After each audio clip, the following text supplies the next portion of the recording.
the healing that you're seeking, the removal of the struggle that you've had so much in your life, the lack of confidence to go after what you want, the awareness that whatever it is that you need is on its way. So you begin thinking like that instead of it'll never happen for me, because that's a thought that's not true. If it's not 100% true all the time, then it's not true. And if it's not true, you start changing your thoughts to what is true or what will work for you and having an expectation. So Lao Tzu, this book, the Tao Te Ching, to me has been life transforming for me. Changing your thoughts is about examining the veracity of the thinking that you have and putting it into its proper place. If a thought is false, it is not worth having. Every thought that you have that is false will weaken you under kinesiology experimentation. You just have a thought that is false and notice that you get weak. Just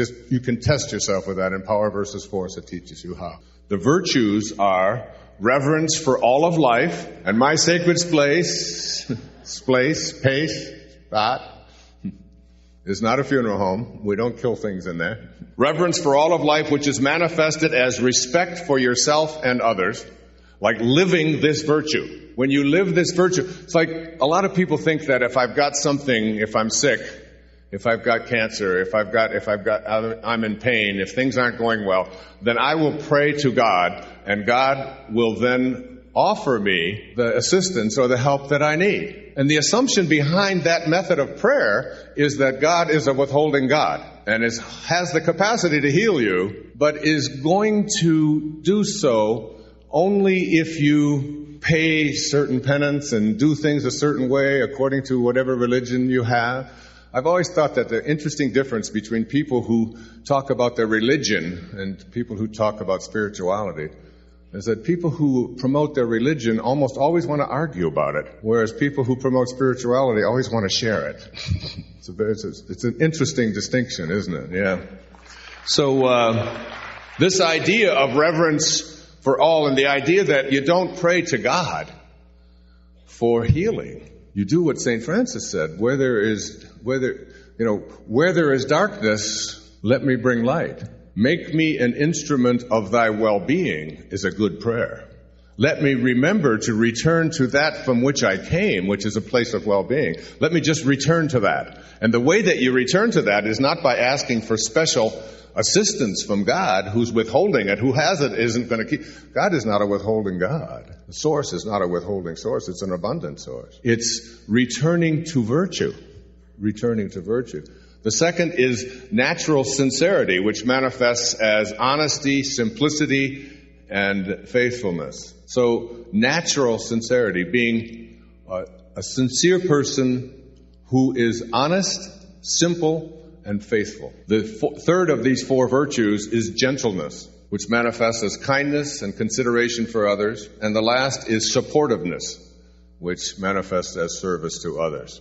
So Lao Tzu was offering us in the hidden teachings of Lao Tzu that you cannot seek out the help that you want or the miracle that you're looking for. It's one of the reasons why I'm not a part of this thing called The Secret, which has been so popular and has really taught people about, that there is an alignment and there is a capacity for us to be able to attract into our lives what we would like to have based upon realigning ourselves so that we're in harmony with the way the divine mind works. And we get ourselves thinking like God thinks, which is another one of those observations of Einstein.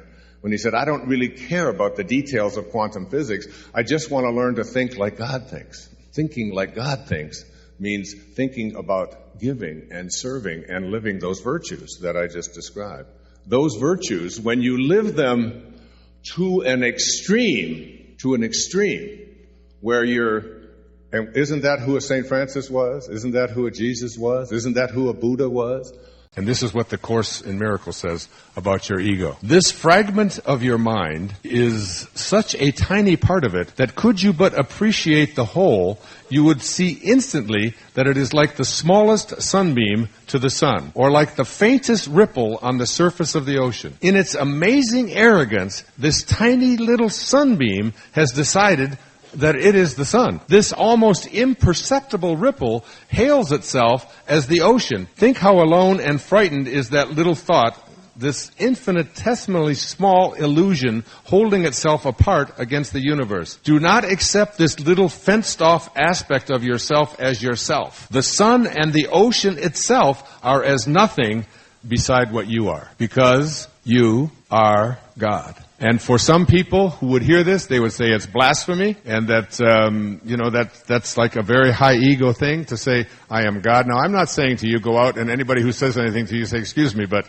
I am God. It's I am God in the sense of, what else could I be? Where did I come from? I had to come from this invisible divine source.